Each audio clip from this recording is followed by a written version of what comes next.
Welcome back to the Hunt Fish Travel podcast. I am your hostess, Carrie Z. Before we get started, I want to thank our sponsors who help make this show possible. Um, Spy Point, of course, Spy Point Trail Cameras, longtime supporter of the Hunt Fish Travel podcast, along with Alabama Black Belt Adventures, and of course, Radian's Safety Products. Today's guest is someone many of you may remember from a previous episode, or a couple episodes actually. In fact, Patrick I think he joined me back at least 10 years ago. And it is great to have him back on the show. So he is a 9-time world record holding exhibition shooter known for pushing the limits of speed, accuracy, and shotgun performance. Now he's hitting the road once again with the 2026 Reloaded Tour, bringing new routines, more speed, and some incredible shooting demonstrations to audiences across the country. We're going to talk about what inspired the Reloaded Tour, what fans can expect when they attend an event, and how his shooting techniques have evolved over the years. And what keeps him motivated after decades of performing at the highest level, and why he stepped away briefly. So, grab a cup of coffee, grab a beer, settle in, and let's welcome Patrick Flanigan back to the Hunt Fish Travel Podcast. Hey guys, welcome back to the Hunt Fish Travel Podcast. As always, I am your hostess, Carrie Z. I'm really excited about this episode. We've got Patrick Flanigan in the house. It's been 10 years. It's amazing to have you back on the show. Welcome, Pat. I am so excited to be back on the show. I think this is like one of the last podcasts I did back, like, what was it, 30 years ago? Or what did we 30 say? years, it seems like it. 9.5, 30, 40, whatever. Yeah, but For yeah, thanks for real. having me. I'm excited Yeah. to be here with you. Well, that was, and I don't remember. I know we talked about the pheasant hunting, the wing shooting school. Maybe we talked about a little bit about my exit, but yeah, I was just at a point where, I guess to keep it short and simple, I was at a point where I was just worn out. Yeah. Not worn out with so much of what I did, because I love exhibition shooting. That's why I'm so focused on it again. I just was at a point where the travel and everything just it beat me down. And I had been doing it for Yeah. almost 20 years at that point, and I needed a break. And I never really anticipated it being forever. And actually, I didn't anticipate that it would even be as long as it was. It's been like, I think 7, 8 years, give or take, of Yeah. how much time away from my last actual show that I had done. But yeah, I had to just kind of take a step back and refocus on life and myself and my kids and things like that. So yeah, I needed to take some time off. I understand that. So it popped up on the Google webs or through the Book of Face or whatever it was that I saw that you had a 2026 Reloaded tour coming up. So I was very excited because I swear to God, so I mean, I interview a lot of people, but there are always standout episodes, and we've always had such a fun time on the podcast, Yep. right? We've always joked so much and everything. And sad to see that you were so burnt out and everything. And then when I saw that you were doing like a Reloaded tour, I was super excited. And I told a bunch of people, I was like, this is going to be awesome. So explain to the listeners exactly how it came about, what the decision process was, and what they can expect from this tour. Well, I think it was a decision, Carrie, that in all honesty, I battled with from the moment that I said, put out the press release, notified all the sponsors, and said, I'm done. I need to just be done for a while. I think the second after I hit send on that, on those emails or on submitting putting that press release out, which at the time was like the Outdoor Wire. I don't know if that's a thing anymore, Mm-hmm. but that's how we did it then, before social media. No, but it was a decision that I had struggled to make, and I went with it. It was kind of one of those pray on it moments, and I felt called to do other things, and I did those things. But during that entire time, Carrie, battled with I felt so like I didn't complete what I was supposed to complete. I had more to do, just more, whether it be records or just more of a message I still wanted to put out there with my shows. And finally, this is kind of a silly little thing, but one of the places I had decided to go and work I'm not going to mention them on here, but during my time away from the shooting stuff, I went back, basically kind of back to a 9 to 5 type of a thing for a while, but it happened to be on Winchester exit. So I had to drive to work every day and see the first, gun manufacturer that ever sponsored me that made my first signature gun, the Winchester SX3 Patrick Flanigan signature gun that I had such a strong history with. I had to look at that name on the exit I took to work every single day during Every all of day. that. And it bothered me every time I exited onto that exit. So that was the beginning of just kind of that burn where I was getting this sign every time I went to this job. And there's nothing wrong with a 9 to 5. Good for you. Should get out work. I don't care what you do for work. As long as you're working, good for you. But it wasn't for me. And I just realized that. And there was other things. There's things I need to complete. And so, yeah. So we announced the 2026 Reloaded tour, as we're calling it. And this is just my reentry back into doing what I did before, but I've revamped things, I've changed things, and I can say confidently I haven't lost much in the world of what I did before. I've had to change a few things to accommodate, the age difference, but I've focused once again on just making it the most entertaining show I can make it. So a lot of excitement, a lot of entertainment, explosions, music. It's just fun. It's exhibition shooting out there with a shotgun, just doing all sorts of craziness. So it's fun. It's just a fun thing. I missed it so much, and I'm That's just so happy to awesome. say it again. So there's the longest answer. Is that the whole podcast? Did I just eat up the No, whole it's hour? great. There you go. We'll see you next time, No, Karen. no, no. No, that's perfect. No, that's good. So, if someone has never seen one of your shows, whether in the past or even if they've never even seen you, like, on TV, can you explain to them exactly what it is that you do? I mean, I think a lot of people, when they hear your name, it's synonymous with trick shooting and world records and stuff, but if they're not in that space or they're not into, like, guns and stuff, but they might be interested in it, how would you explain it to them? I love the last part of what you just said. If they're not into guns, or if they're not into the outdoor hunting, anything. First of all, I personally believe everybody should get out in the outdoors and do something. I don't care if it's not hunting, fishing, get out and go camping or something. Be outside. There's Right. just so much out there than being in here. But my show is for absolutely everybody. I can say that hands down. That's one of the things that I promoted, and I've said that since the very beginning. I was never a person that was like, "Come on, don't get me wrong, I'm more Second Amendment than Right. anybody, but I didn't like, you gotta love the Second Amendment in order to come to my show. I was always about, hey, if you shoot, you don't shoot. This show is focused on entertainment. The show is 100% about entertainment. And to word this wisely, I don't want to say it like it's obviously because I've got it sponsors and stuff that are coming in later in the year and stuff, but it's not about just shooting guns. This is about entertainment more than anything else. And so I guess I'm not going to be reluctant anymore. And that's one of the differences in doing this now compared to my past carry. I was very controlled by my sponsors, not sponsors, I shouldn't say that, but by what like the networks and the stuff that I had done and Mhm. sponsors. I'll be honest, in terms of what I was allowed to say, do, I was being critiqued on everything in the way I said it. So I'll say it as it is. Yep. It's you don't have to love guns and hunting and fishing to come and enjoy one of my shows. I'm focused on Okay. entertaining anybody and everybody, and that's what we should be. That's how we should be. That's the way we should think. That's how you get people to enjoy what you love and your passions is by not putting a label on it, just saying, come on in and have fun. That's all I want is let me entertain you for 45 minutes to an hour with music, pyrotechnics, explosions. And it happens to be that the gun is my tool that I use. Like a musician has a guitar, I have a shotgun. Yeah, that's neat.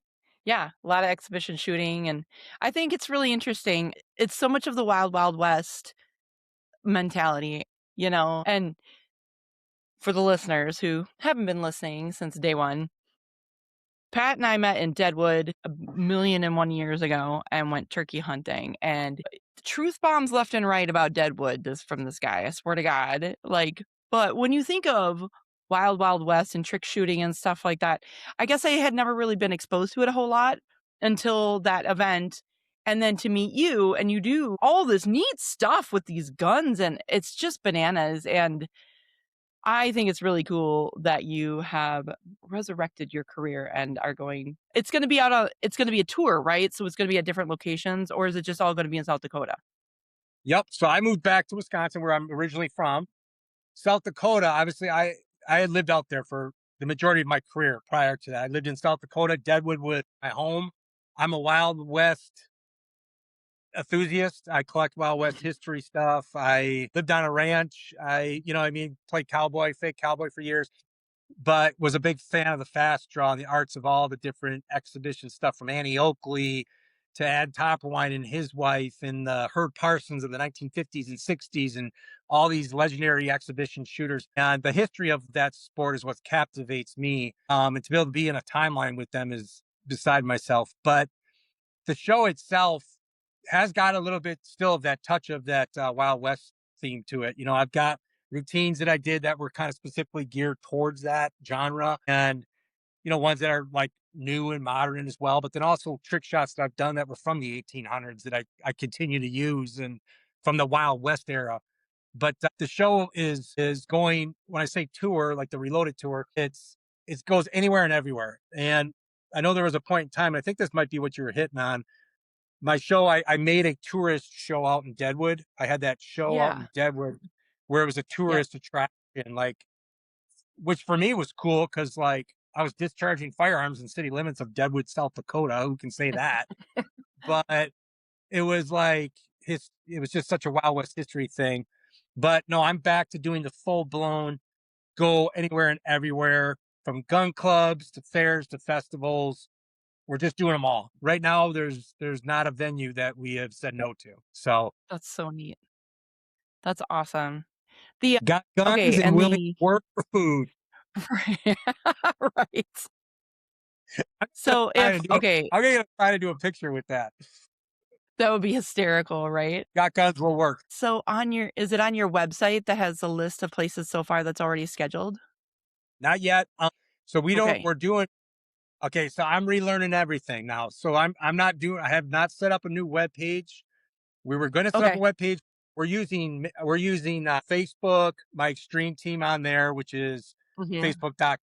Patrick Flanigan team graphic. I'm kidding. YouTube and just social media, and we're promoting events from there. So but right now some of the events, the public ones will be announced here like in June. We'll put up some of the public shows that are coming up in July and August, September. And then I've got some private ones that will be on there that we can't like put out there because it's not open to everybody. I'm doing stuff for like there's some corporate stuff that I'm doing. So I'm taking everything that comes in right now. As soon as I put that out there was actually a pretty good run of events that came in. And I wasn't thinking just public, I was thinking private as well. So we've got more private right now than public, but there are some Neat. big public ones coming up. There's a big one coming up in Wisconsin. I'll send you information on that. That's Okay. down Yeah. southern Wisconsin somewhere for a big event in August. Oh, You have to come out awesome. and actually live show. Oh, yeah, heck yeah. You know we'll be there. That's awesome. That's so cool. What fun, and what a way to take your passion and your experience and turn it into something educational, entertainment, and just something that you love to do. 100%. I think it was a good reminder for me to I went into some other business ventures after I left the shooting sports because I was not ready to go back to working for somebody else at first. Because I was just so used to running my own thing. So I did a couple other projects. I was involved in a ranch, different stuff, construction stuff. And then I ended up going back to working basically in a 9 to 5 type scenario. And it was just a reminder to me that like, hey, if again, 9 to 5, there's nothing wrong with it. If you love what you do, if you're passionate about it and you get to do that, that's like the greatest blessing in the world. And Yeah. the only thing I can ever Yeah. say in my life that I truly felt like it was a passion and a fulfillment and this like purpose was being met was doing my shooting career, you know? Yeah. And I could be honest, there was so many times and days that, you learn from this, but I took it for granted. I was, oh gosh, I gotta go to another show. I gotta do another TV show. And you start to, and it's like maybe it's age, maybe it's time away. You just start to grow up and realize like, I took a lot for granted in that respect. I should have just been Sure. thrilled no matter how many shows I was doing. One point I was doing 100 shows a year, live shows, on top of filming 3 different TV shows at one time. So it was crazy. And That is crazy. I kind of lost, I think I lost grasp of the passion, you know, the love of it. And I think that also was part of too that what kind of led to my needing to step away for a while is to remember how much I love doing it. If that makes any That's sense. awesome. It does, and that's so cool. I just really think it's interesting because it's just such a unique concept and such a unique thing. I don't know, it just like I said, it harkens back to the old Wild Wild West trick shooting days and stuff, and you don't see a lot of that anymore. Well, especially everything is online now. So to be able to go even, something as simple as trick shooting or expedition shooting like that or anything, I don't know. I think it's interesting. I think it's a good excuse to get out of the house and go watch someone do something awesome with guns. Yeah. So, Yeah. Uh, it's and you know what, exciting. Carrie? Carrie, the thing is too, the I get that everything's about social media, and I'm having to learn this. I'm like, I just right before our podcast, I just got off the phone with a lady from a marketing group because I'm having to, really focus on social media stuff now. So like, I'm having to bring in somebody who's going to help handle that whole like Yeah. other world that wasn't there when I started back in 2002. When I first started my career, it was 2002, 2001, 2002. Yeah. That was never even a question. Where now sponsors are like, so what are your views? What is your follower? Whatever. And so Mhm. there's importance to that. But the thing is that going back to the live show was something you said. You can to see something live, and I'm not just speaking for my show. It could be music. It could be I don't care what it is. If it's frisbee throwing, whatever. Horrible example, That's a terrible. but but hot dog eating contest live, a different thing. But to see it live and to authenticate it now, it's like I feel like it's an authentic. It's like I'm authenticating the what I do on social media, like because of AI. There's so many people out there Yeah. that can make self break every single world record I had, which to this day, all those 9 world records have never been broken. And it's That's like, but somebody can crazy. easily put an AI video up and break my world records. And it's like so much of the online thing is diluted the authenticity of these kind of talents, Yeah. even like vocalists. Yes. Listen to a singer, like you don't go to really know if a singer's a good singer, you got to go hear them like bone dry, broke Yeah. down, no effects, no reverbs, and just hear them. No Like, I want to auto-tune. hear you sing acapella. Yeah. No auto-tune. Well, even Yeah, half the time I keep finding these bands, I'm like, "Oh, this is awesome. This is fucking AI. Man, what the yeah, heck? yeah. You go watch it This is live, you're like, AI." yeah, horrible. I know, Garbage. Garbage. and that's the thing with AI. It's cool. It's so great. Like we said before the podcast, like there's so many benefits to it for us, like with this and Mhm. to do it. Time we did this, we had to do it just over the phone. I mean, we weren't like Yeah. here on a Right. screen, Right? good audio, or I don't have a microphone in front of me, and I'm sure this all Yeah. enhances all that for you. And to do that stuff, so AI is good for those kind of things, but you still got to get Yeah. out and see stuff in raw form. You do. I agree. Wholeheartedly agree. So tell me what you got going on with your you have 2 girls, right? Are they into the sporting shoots at all? Or the Four shooting girls, sports at all? 4 four girls. girls, Oh my Carrie. god. I've been busy. 4 girls. Patrick, Four my god. girls. You are See, it's been a while. outnumbered. I've Woo. got 18, 13, 12, 6 of the ages. Goodness. I got full spectrum covered. Wow. That's nuts. So they're it's funny because when they're little, they are all 100% about they want to go hunt, they want to fish, they want to like be a little boy with dad, do what dad does, love what Mhm. dad does. And when they hit 18, like my oldest daughter's name is Brenna, and she was on all of my old TV shows. She used to be on there as like when she was 4 and 5 years old. And she was at everything. They'd film her at my shows, like on my TV shows, because she was always there yelling something from the background. One episode I Right. was doing for NBC Sports, we had to stop and cut because she was in the background yelling to me while I was filming a trick shot for something, asking me to comb her giraffe. She had a giraffe, a foul giraffe brush. So I had to take a time out to go comb her giraffe.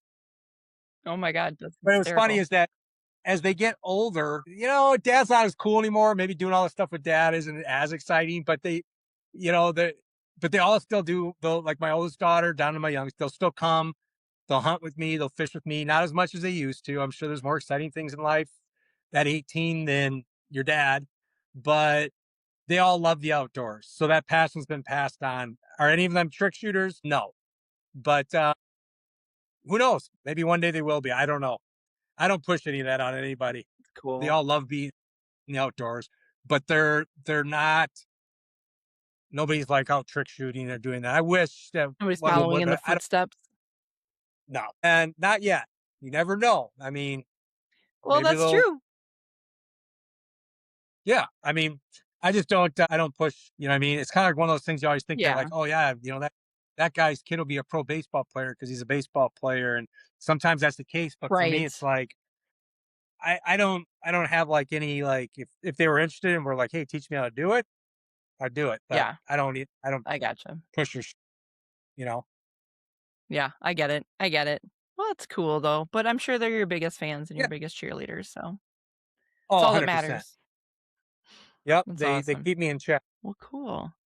Well, tell the listeners again where they can go to find out. Well, I guess if they just follow your social medias, which I will obviously, I'll link to them in all the show notes and on the website too when I post this up so that people can definitely keep Yeah, up so that when you do start posting dates and locations that people can go to, they can keep up with it. that'd be awesome. Tell them to come on. Well, If they hear it on podcast, drop a note, tell me that and yeah, whatnot. But just check things out. Subscribe and like and whatever the thing is, and share and whatever, or don't. definitely. Yeah. Or Either way, don't. Fine. welcome. If you don't want to show up, you don't have to, but you're welcome to. It's fine. Right. Well, cool.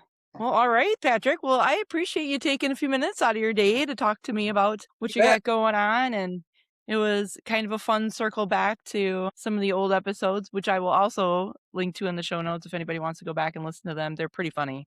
I went back and listened to one of them and I was rolling. Oh my God. All we talked about was like heavy metal music. We didn't barely talk about hunting. So I got I gotta check them out. Where do you got them up? I Where got do them you on the post it? website on Okay, I gotta. huntfishtravel.com. So yeah. I I'll send you I gotta all the listen to links. those. They're hilarious. They're Do it. super funny. Do it. Love it. All right. Cool. Well, I'll let you get back to your family. Thank you for taking a few All right. minutes. All right. You We'll bet. talk I soon. appreciate